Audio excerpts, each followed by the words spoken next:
এরাও শত্রু, মুখোশের আড়ালে। এখানে কতটা বাড়াবাড়ি করবে সোম ঠাকুরপো?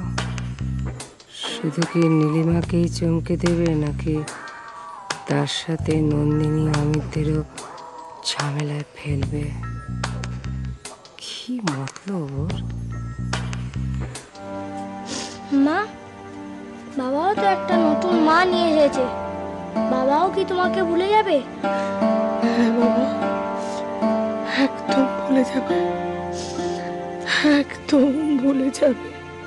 বড় মা দেখো, ওর বাবা আমাকে ছেড়ে গেছে তো কি হয়েছে তাতে? কি হচ্ছে? দেখো, জন্টু আমাকে কোনোদিনও ছেড়ে যাবে না বড় মা। জন্টু আমায় কোনোদিনও ভুলে যাবে না বড় মা। জন্টু আমায় কোনোদিনও। নীলিমা, তুমি ঠিক বলেছ। আমি বলছি, তোমার জন্টু একদিন ঠিক বড় হবে না, ঠিক বড় হবে।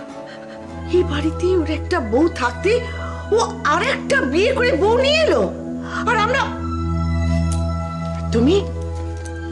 তুমি কেন ওই বউ আর ওকে ঘাড় ধাক্কা দিয়ে বাড়ি থেকে বার করে দিচ্ছ না?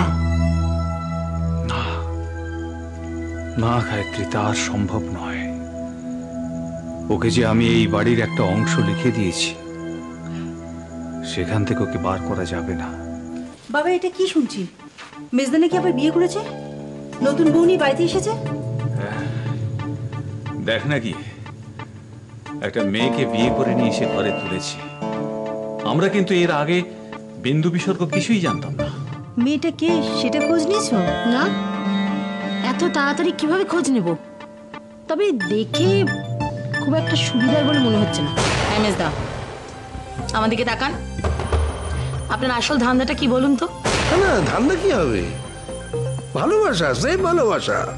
শুনুন মেজদা, আমি না স্পষ্ট কথা স্পষ্টভাবে বলতে ভালোবাসি। তাতে যদি আমাকে কেউ খারাপ মনে করে, তাতে আমার বয়ে গেছে। আপনি যদি এই মহিলাকে বাড়িতে নিয়ে আসেন আপনার ওই বুড়ো বাপ মা নন্দিনী আর অমিতকে বাঁশ দেওয়ার জন্য, তাতে কোনো আমার আপত্তি নেই, ওয়েলকাম। কিন্তু আপনাকে এখানে দাঁড়িয়ে আজকে প্রমিস করতে হবে আমাকে আর বড়দিকে, যেন এই মহিলা কোনো রকম ভাবে বাঁশ দেওয়া না চেষ্টা করে। এই পরমা, তোর নতুন বৌদির সঙ্গে আলাপ হয়েছে? আমার আলাপ করতে যাওয়ার কোনো প্রবৃত্তি হয়নি।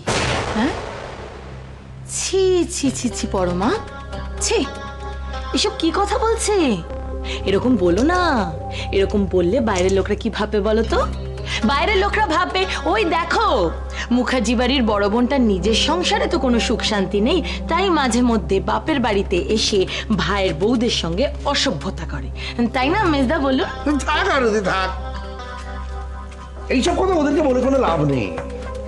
আরে বাবা, কোথায় অরবিন্দ মুখার্জি ছেলে হিসেবে আমি দুটো বিয়ে করার ঐতিহ্যকে মেনটেন করেছি বলে কোথায় আমায় বাহবা দেবে? তা না, এমন ভাব করছে যেন আমি অন্যায় করেছি।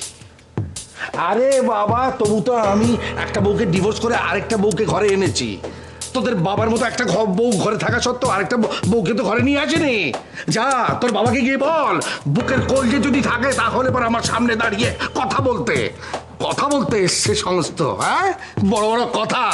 চলো, সব বলতে আসি। হ্যাঁ, হবে কি? মা বলতো ঘোর কলিকাল, চারদিকে সব অনর্থ হবে, মানুষ মানুষের শত্রু হয়ে যাবে, সবকিছু ধ্বংসের দিকে যাবে। হ্যাঁ রে নদা, পৃথিবীর ধ্বংসটা কি আমাদের পরিবার থেকে শুরু হলো? ভগবান কি এত বড় শাস্তি দেওয়ার জন্য এই মুখার্জি পরিবারকে বেছে নিল? যদি তাই হয় পরমা, সেই শাস্তি, সেই ধ্বংস ঠেকানোর ব্যবস্থা করতে হবে। আমাদের লড়তে হবে সবাই মিলে একসাথে।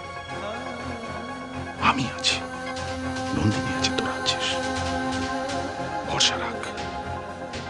আমরা লড়বো, একসাথে লড়বো। ওরা হেরে যাবে দেখিস। শয়তানি সমস্ত জাল চেলেও ওরা হেরে যাবে। হারতেই হবে ওদের, দেখে নিস। এরাও শত্রু, মুখোশের আড়ালে।